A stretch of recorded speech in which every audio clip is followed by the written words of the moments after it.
नमस्कार मंडळी. तर आरुषला मी काल स्कूलमधून घेऊन आली. मग त्यानंतर त्याला घरी आणून फ्रेश केलं, थोडं खायला दिलं आणि मग मी थोडीशी राहिलेली कामं करून घेतली. मशीनला कपडे लावून घेतले कारण शाळा फक्त अर्ध्या तासाची होती. त्यामुळे मग घरातली कामं सगळी, भांडी वगैरे सगळं आवरून घेतलं आणि मग मी दुपारचं जेवण केलं. आरुषला पहिलं आधी सगळ्यात भरवून घेतलं आणि मग मी जेवले. आरुष इथे तोपर्यंत खेळत होता. मग त्याला जेवायला देऊन जेवण भरवून घेतलं. मुलांचे नखरे तर माहीत असतात तुम्हाला, की कसे असतात. जेवताना जेवायला बघत नाहीत, मग ते भरवावं लागतं जबरदस्ती.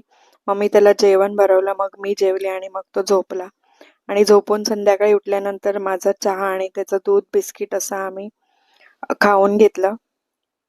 आणि इकडे मी थोडीशी हळदीची पानं आणलेली, तर ती कापून स्वच्छ धुवून सुकवून ठेवत होते. आणि मग संध्याकाळी रात्रीचं जेवण बनवायला घेतलं. तर जेवणाचा बेत असा होता, चपात्या बनवायच्या होत्या, पिठी भात आणि मेथीची भाजी.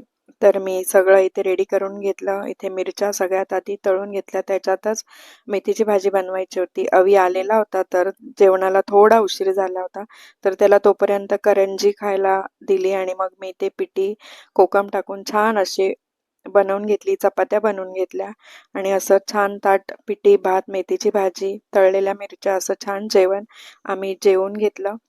तर मंडळी, व्हिडिओ आवडला असेल तर लाईक, शेअर, सबस्क्राईब करा. भेटू नेक्स्ट व्हिडिओ सोबत. तोपर्यंत बाय.